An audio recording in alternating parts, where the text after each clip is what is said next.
టీటీడీలో గత ప్రభుత్వ హయాంలో జరిగిన నెయ్యి సరఫరాలో భారీ కుంభకోణం జరిగిందని, ఇది దేవుడికే అపచారం చేసిన మహాపాపమని ముఖ్యమంత్రి చంద్రబాబు ఆరోపించారు. సిట్ నివేదికలో సంచలన విషయాలు ఆధారాలతో సహా ఉన్నాయని అన్నారు. పక్కా ప్రణాళికతో వ్యవస్థీకృతంగా ఈ స్కామ్కు పాల్పడ్డారని, శ్రీవారి నైవేద్యానికి వాడే నెయ్యిని ప్రమాదకరమైన రసాయనాలు, జంతువుల కొవ్వుతో కల్తీ చేశారని తీవ్ర ఆరోపణలు చేశారు. దేవుడి విషయంలో జరిగిన ఈ మహాపాపంపై గత ప్రభుత్వ పెద్దలు బాధ్యత తీసుకోకుండా బుకాయించడం దుర్మార్గమని ఆయన వ్యాఖ్యానించారు. సరఫరా చేసిన నెయ్యి అసలు నెయ్యే కాదని, అది రసాయనాల మిశ్రమని సిట్ నివేదికలోని అంశాలను చంద్రబాబు ఉటంకించారు. నెయ్యి తయారీకి refined palm oil, palm kernel oil ను బేస్ గా వాడారని తెలిపారు.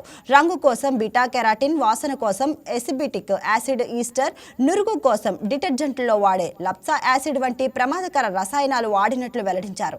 అంతేకాకుండా 2024 జులైలో వచ్చిన ఎన్డీబీ నివేదిక ప్రకారం నెయ్యిలో జంతువుల కొవ్వు అవశేషాలు ఉన్నట్లు తేలింది అని, ఇది భక్తుల మనోభావాలను తీవ్రంగా దెబ్బతీసే చర్య అని ఆవేదన వ్యక్తం చేశారు. తప్పు జరిగితే అందులో కూడా దేవుని దగ్గర తప్పు జరిగినప్పుడు, అపచారం జరిగినప్పుడు బేషరతుగా రాజకీయ పార్టీ కూడా ఒప్పుకొని తీరాలి. అట్లా ఒప్పుకోకుండా బుకాయించడం మీరు చూస్తారా దిశ? ఈ ఎన్డీడీబీ సర్టిఫికెట్, ఎన్డీఆర్ఐ సర్టిఫికెట్ రెండు కూడా పెట్టి సిబిఐ ఛార్జ్ షీట్ కూడా క్లోజర్ ఇచ్చింది. Yes, I agree that they have submitted in their report that ghee is adulterated. And they have also mentioned adulterated ghee supplied because of so many people's involvement and some officers' involvement, some third persons' involvement in the, all those people were named and charge sheeted also.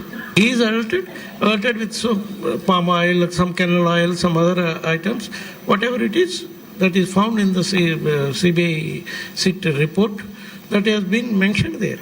లాంటి వాళ్ళు ఎప్పటి నుంచో టీటీడీలో పనిచేస్తున్నటువంటి అధికారులు, అలాగే నెయ్యిని సరఫరా చేసినటువంటి సరఫరాదారులు, వీళ్ళందరూ కుమ్మక్కై అవినీతికి పాల్పడి నెయ్యిలో కల్తీని వాడినారు అని వాళ్ళు చాలా స్పష్టంగా చెప్పినారు. అంటే ఇక్కడ 2 వర్షన్లు మీరున్నారు. ఇద్దరు టీటీడీ బోర్డ్ చైర్మన్స్ ఆ రిపోర్ట్ నుంచి అడల్టరేషన్ జరిగిందని, దానికి కావలసిన రిపోర్ట్లు కానీ ఫోరెన్సిక్ ల్యాబొరేటరీస్ కానీ అవన్నీ ఉన్నాయి.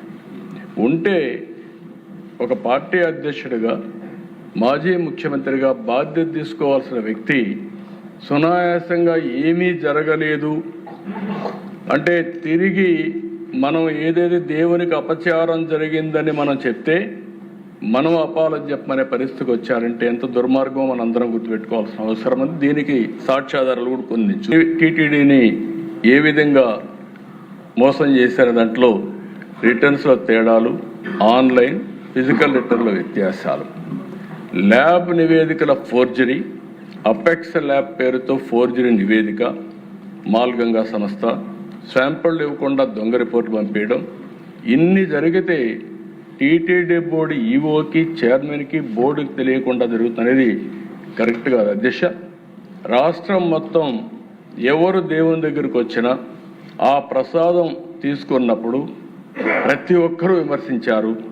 నాణ్యత తగ్గిపోయిందని అందరూ మాట్లాడారు, ఎంతోమంది ఆందోళన చేశారు. కానీ ఏమాత్రం పట్టించుకోకుండా ఇవన్నీ చేసే పరిస్థితికి వచ్చారు. నెక్స్ట్, ఇది మీరు ఒకసారి, ఇది ఇంపార్టెంట్ అధ్యక్ష. అక్కడికి పోయినప్పుడు కల్తీ నెయ్యి ఎట్లా చేశారనేది, ఇవన్నీ కెమికల్స్. మనం అందరం కెమికల్స్తో నెయ్యి తయారు చేశారని మాట్లాడుతున్నాం. ఆ నెయ్యి ఎట్లా తయారు చేశారంటే మోనోగ్లిసరైడ్స్, లాస్టిక్ యాసిడ్, ఇది యానిమల్ వెజిటబుల్ ఫ్యాట్ నుంచి వస్తుందని, ఏదైనా కావచ్చు. ఈ 2 ఫ్యాట్లో నుంచి ఆయా కెమికల్ తీస్తారు. బీటా కెరాటిన్ రంగు కోసం, ఎసిటిక్ యాసిడ్ ఈస్టర్ వాసన కోసం, సింథటిక్ ఫ్లేవర్ నెయ్యిలా కనిపించడానికి, లప్సా యాసిడ్ ఇది డిటర్జెంట్లో వాడతారు, అంటే అది కలిపితే ఆ నురుగు అవన్నీ రావడానికి. ఈ పక్కన మీరు చూస్తే అధ్యక్ష, నెయ్యికి బేస్గా రిటైర్డ్ palm oil, palm kernel oil, palmolein దానిపైన రసాయనాల రంగు కనిపించకుండా మార్కింగ్ ఏజెంట్ వినియోగం, దానిపైన ఈ రసాయనాలు అన్ని కలిపి